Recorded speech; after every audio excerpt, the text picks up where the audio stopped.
To celebrate July 4th, I decided to start a new series where I discuss the presidents of the United States of America.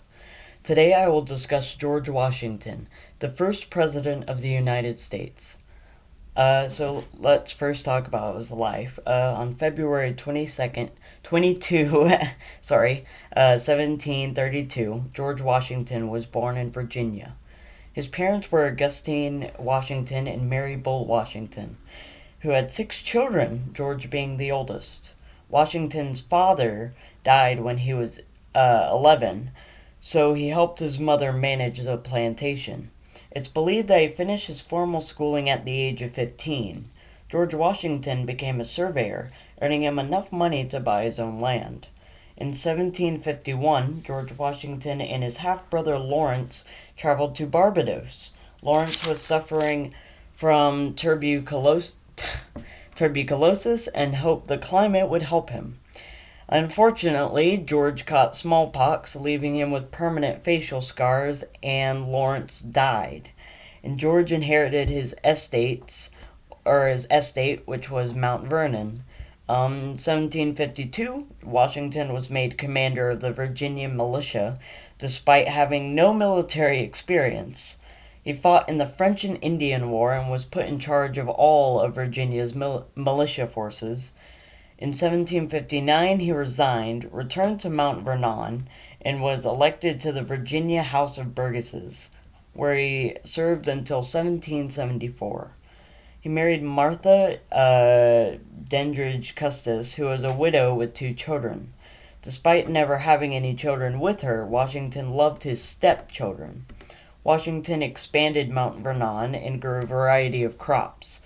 As taxes were risen on the American people, Washington's loyalty shifted. Washington served as a delegate in the First Continental Congress in 1774 in Philadelphia. 1 year later, Washington was named Commander-in-Chief of the Continental Army. His troops were poorly trained, but Washington motivated them. In this 8-year war, his troops won few battles yet still held their own.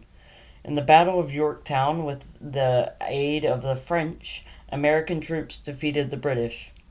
This battle effectively won the war for America. In 1783, the Treaty of Paris was signed and Washington returned to Mount Vernon, believing his work was done. In 1787, he was invited to attend the Constitutional Convention to draft the new Constitution. There, the delegates were convinced Washington was the man to become the first president. At first, he declined, but public opinion was so strong in favor of him that he gave in. On January 7th, 1789, Washington ran against John Adams. Washington became the first United States president, and John Adams became the first vice president and eventually the second president. On April 30th, 1789, Washington was inaugurated in New York City. He lived in New York and Philadelphia, but signed a bill establishing the new U.S. Capitol along the Potomac River, and it was eventually named Washington, D.C. in his honor. If you like this video, then subscribe and press the bell icon so you can get notified when I upload part 2 of this video. Thank you for watching.